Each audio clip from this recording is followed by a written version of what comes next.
washana. Mtaani huko. Kwa mabati. Ai, kwa mabati mahali penye kafani kanafanya hivi. Na watu wana sweat. Ai, mbaya sana. Well done kabisa. Karibu sana Barnabe. It's good to see you again. Thank you. We also have our new recruit, Wesley Kibet. One of the greatest minds in football. Karibu sana Kibet. Naona wewe sasa wewe kwanza ni leo mnacheza na Leicester ama mnacheza nani? Ni kesho.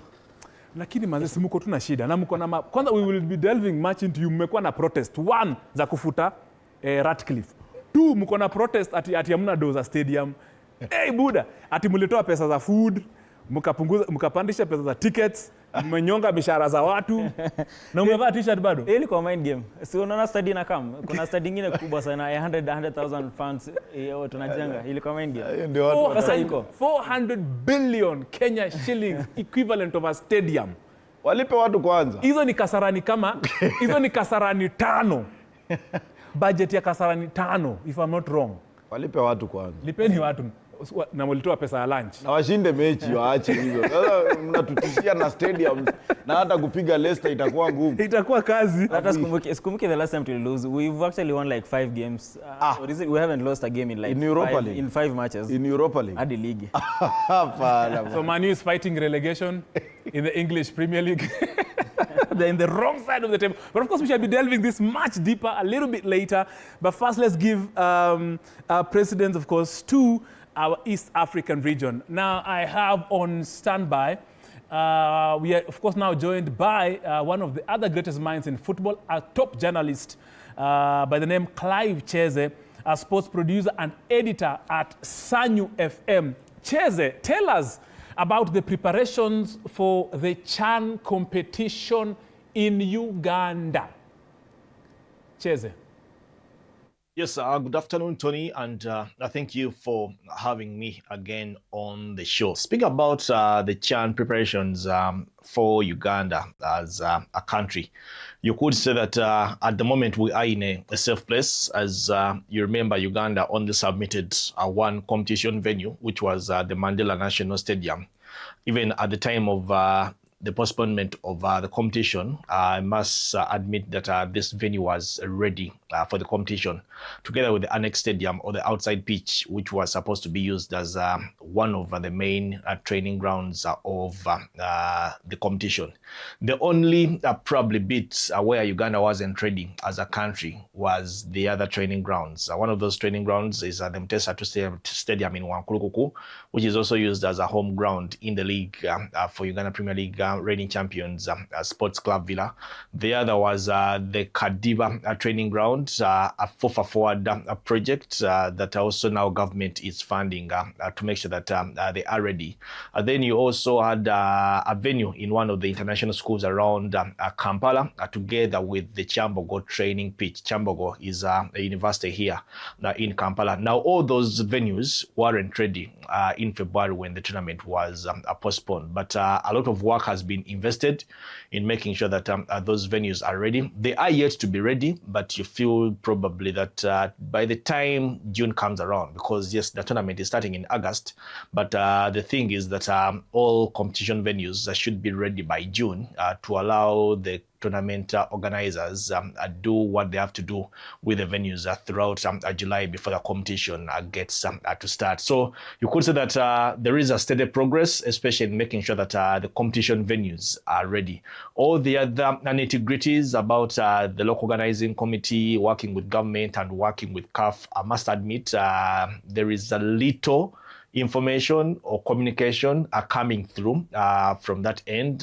So you cannot really tell what strides have been taken in terms of promotion, in terms of marketing of this competition and all those other activities. But in terms of competition venues, which everyone wants to see that they are ready, you can say that the competition venues at the moment are ready. Yeah, Kiaze there, of course, a producer, sports producer, top sports producer and editor at Sanyu FM in Uganda. So Kiaze, don't go away, stick around. Let me just engage my two greatest minds in football. That is, of course, Barnabe and Kibet.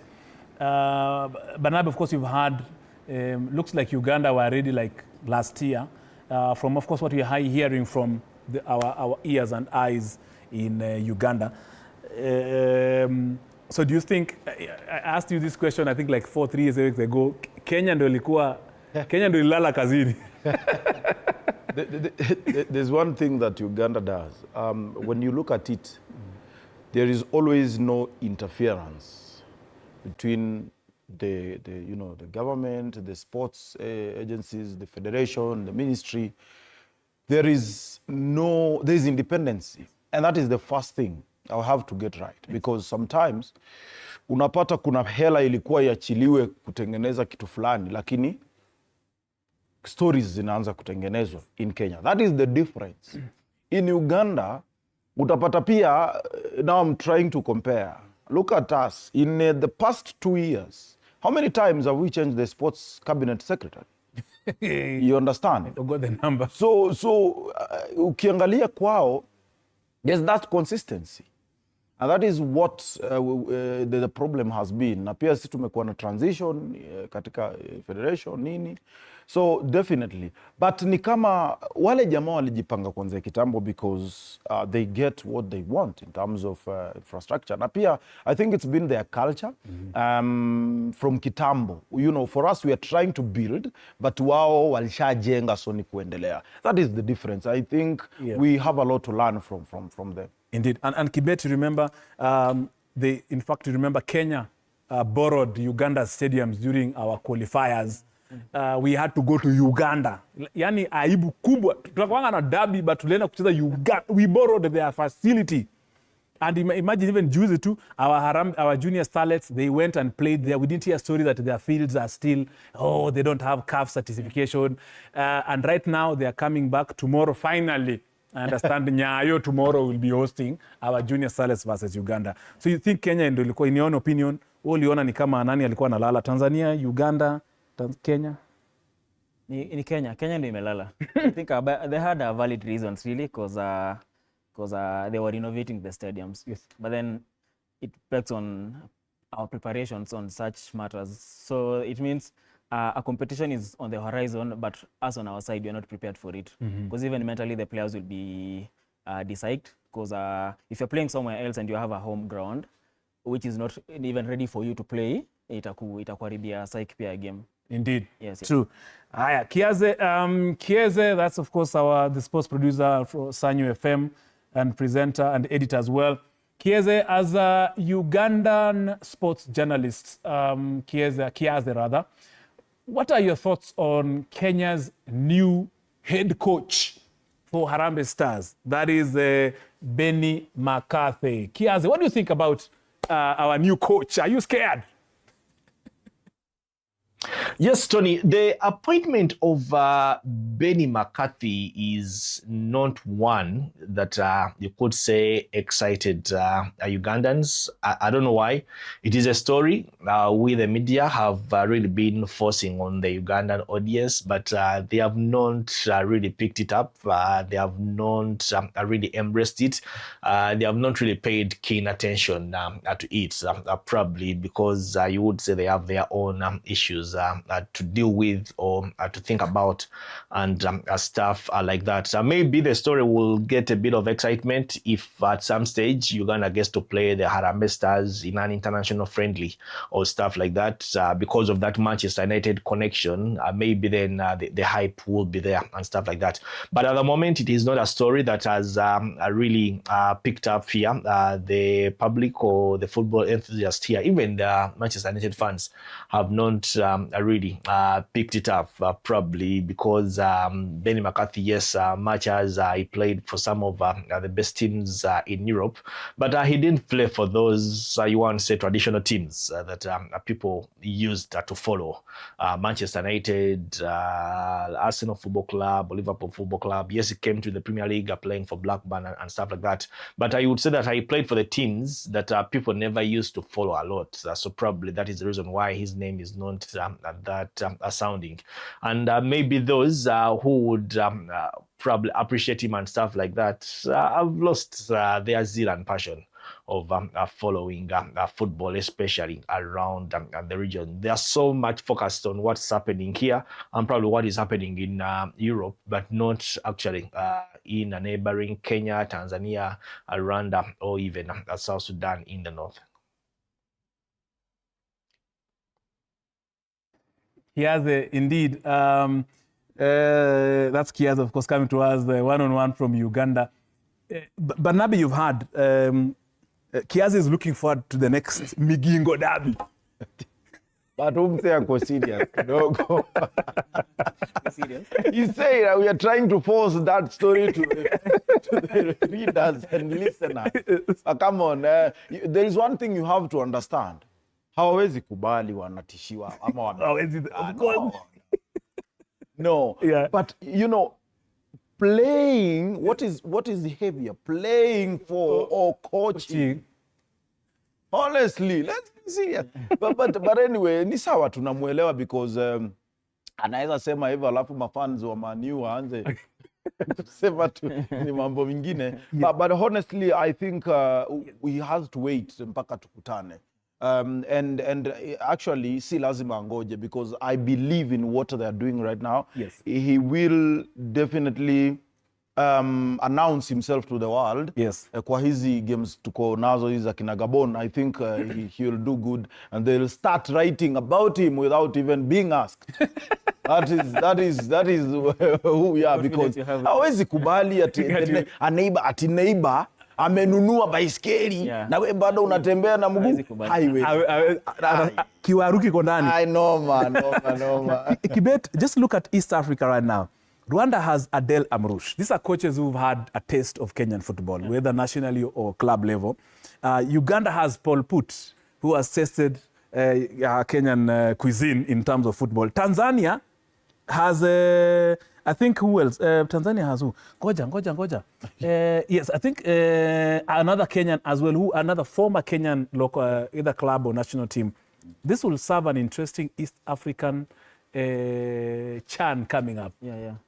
And us as Kenyans, we have full confidence in the new coach, in Benny McCarthy. Yes. It actually proven that he's a good coach, having coming in the ranks of Manchester United. Yes. And he was actually coaching alongside the greatest minds of Ten Hag. Yes. So we're actually hopeful as Kenyan fans, because considering the past few years, we've actually not been it, Yes. per se, but we've actually also, but we are hopeful. So coming up next, a very next game between the Kenyan side and the East African side, itakuwa noma. But again, we have to be proud as Kenyans Yes. because if you can pull such a coach. No, tumewagawia bro. I mean, we are the ones serving them. Sisi ndio tunapatia hawa majirani zetu. You know, they have to understand na watuheshimu kwamba yule yako Rwanda ni sisi tuliwapatia. Sisi ndio tumegawa. Ni kama tu Chelsea, unanielewa? So hata wakikuja watushinde, sisi ndio tumefanya nini? Ndio tumewapatia hiyo nafasi and tumemkuza hapa kina Amrouche wote tumewaona hapa. So wasiseme eti they have good or you know, okay, this is on a lighter note. Wasema eti wako na coach wakali ama wabaya. Tulikuwa nao before wapate. Na pengine sisi tukishatumia Benny McCarthy tumalize. Yeah, tutawapatia. So we are the best. Indeed true. Kiaze, finally Kiaze, if you can hear me or find me loud and clear, Kiaze from Tanzania, rather Uganda. Kiaze is a sports producer at Sanyu FM in Uganda. Tell us about the Uganda Premier League and how it is performing. Because I'm looking at Uganda Vipers, NEC, Bull, URA, Kitara. Kiaze, tell us more about your Premier League. Yes, looking at the Uganda Premier League at the moment, we just got done with match day 20 of the Uganda Premier League. And by the look of things, it is becoming a two-horse race between Vipers Sports Club and NEC Football Club. NEC Football Club are playing in their second season in the Uganda Premier League. They got promoted last season. This is their second season. And looks like those two are actually in their own competition to see who will be crowned a champion come the 16th of May. But much as the difference between the two teams with 10 games to go is just 5 points.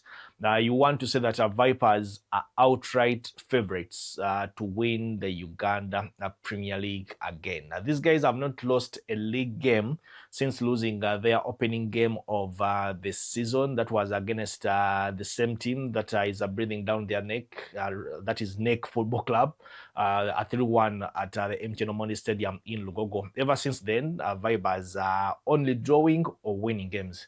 As we speak at the moment, just last night, they were able to defeat Wakiso Giants, one of the teams that is struggling to survive relegation, 1-0 at their home ground in Chitende, which is St. Mary Stadium. And that was their 9th straight win of the season. They have gone a couple of games, but this run is now 9 straight games without losing a game or without drawing a game. And that win yesterday was their 8th straight consecutive clean sheet of the season. They have a Congolese goalkeeper in Alfred Mudekereza, who has now kept 8 straight clean sheets in the Uganda Premier League so far. So you could say that they are runaway champions. All the other title contenders when the season is just starting, KCCA Football Club, all these others, Bull Football Club and all that, you feel that they will just probably be fighting for positions here and there because they are struggling to really catch up with the Vipers Sports Club and NEC Football Club. Of course, Alan Okello has scored 14 goals, if I'm not mistaken, in the league so far. And this is a midfielder we are talking about. He has outrightly been the best player from the league, from the time the league started up to date. If you're looking for players who have been consistent throughout the season, Alan Okello is leaps and shoulders above anyone else in the Uganda Premier League, and you feel that if he does continue playing the way he is playing consistently with that kind of form, it will be very hard to stop him, just like it is going to be very hard to stop Vipers Sports Club. Thank you very much. Kiaze coming to us one-on-one from Uganda. Kiaze is, of course, a producer and a top producer, actually, a sports producer and editor at Sanyu FM in Uganda. And just as we've clearly heard, just given us, I'm just trying to compare the two leagues, Barnabe and Kibet. So he has told us match day 20, Vipers Sports Club have 46 points. Match day 20, 46 points. Now in Kenya, match day 24, Tusker has, our top team has 44 points. That tells you just the level of the leagues, how they are, in my own opinion. I think numbers don't lie, Tony. They don't lie.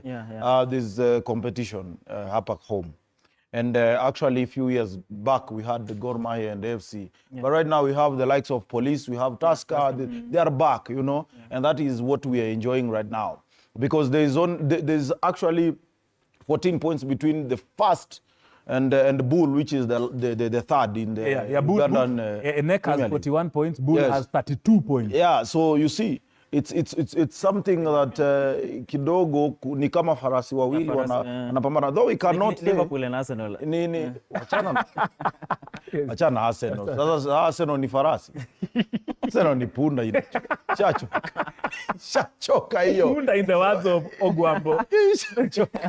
So actually the league, as you can see here, Vipers 46, NEC 41, Bull 32, URA 30, Kitara FC 28, KCCA FC 28, Express FC 28 in Uganda League, Maroons FC 27, Sports Club Villa 24, UPDF, Team ya President 24.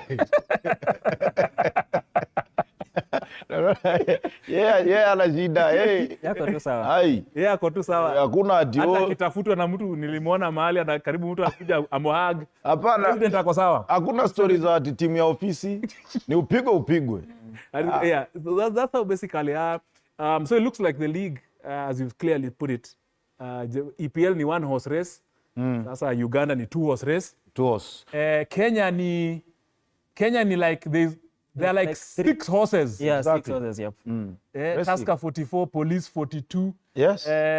Gor Mahia 39, KCB 36, Leopards 35, Sofapaka 33, Shabana 33, Kakamega Homeboys 33, Bandari 33, Ulinzi 28. Unasema mpaka batoto ba Mungu wako kwenye And actually, kwenye race, police have actually won against Police wameshinda. Yes. So which means they move. Piga mtu. So saa hii wameruka mtu. Kabla Tusker icheze game yao. already. Yes.